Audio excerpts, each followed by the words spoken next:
When I heard about this gathering here, I thought it would be interesting to link to what we've been doing in South Australia and what Prof Osborn started, which was the Koonamore Vegetation Reserve, now called the TGB Osborn Vegetation Reserve at Koonamore. Koonamore is a sheep station about 400 k's north of Adelaide. So it's north from Yunta, on the Broken Hill Road. So it's about 200 k's west of here, I guess. So it's similar country, saltbush country.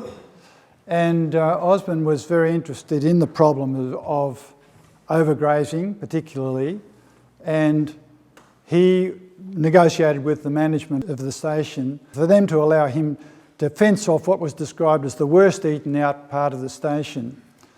And they deliberately chose that, to fence it off 4 square kilometres with a rabbit-proof fence to see what would happen if you just did that, removed all the sheep and removed all the rabbits and watched what happened, and recorded it, in this case with a number of photo points and permanent quadrats where the plants were mapped to see what changes would happen.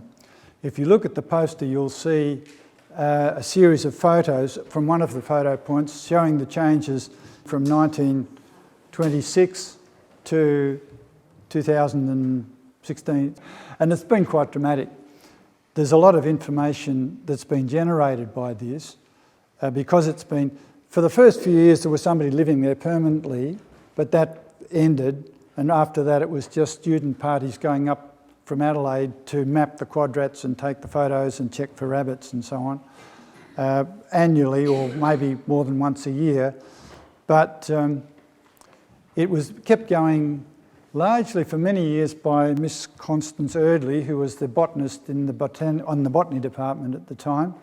She finally retired in the early 1970s, and I inherited it, so I've been looking after it since then and organising these field camps and managing the data and so on. But it's interesting that it was actually started in 1925, so that's about 10 years before the regen areas here began.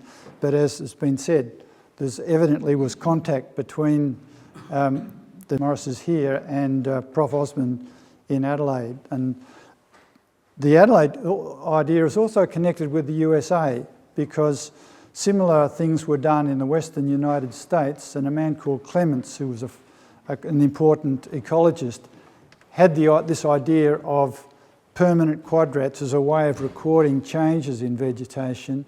And at that time, as the cattle spread across the prairies, huge, again, overgrazing and changes in the vegetation were happening. And Clements had the idea of setting up a whole network of permanent quadrats to record changes as they happened. And we think that there's probably a link between what he was doing in the US and what Osborn was interested in South Australia. And now there's a link back to what was happening in Broken Hill. So all these networks are very interesting.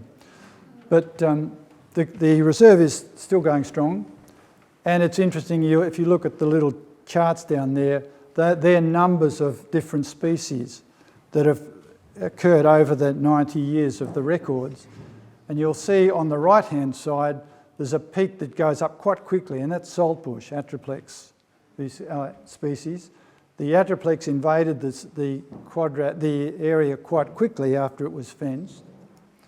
On the left-hand side, there is, I think, Myoporum, which occurs here, and the very little change you'll see all the way along. A few trees died, nothing much happened in the way of regeneration until the mid-70s. And what happened then was that 2 things happened. One was that we started controlling the rabbits again.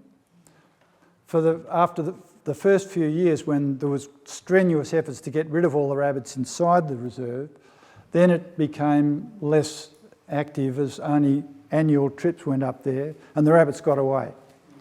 And they built up to big, fluctuating with the seasons. But in the mid-70s, we had another big effort to try and get them under control again. And that just coincided with about 4 years of record rainfalls in the mid-70s. And as a result of that, huge regeneration, and the rabbits weren't there to eat it off. Because rabbits control the trees by eating the tiny seedlings. When it's dry, there's nothing else to eat. They'll eat anything green. And so for many, many years, almost no regeneration of Myoporum. The middle graph is Mulga, and a very similar story, or is it?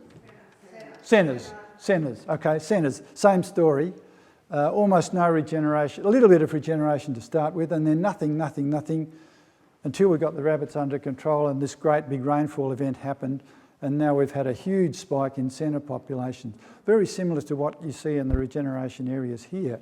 So that's quickly the story of Koonamore. If you're interested, I have got some leaflets with more information and details.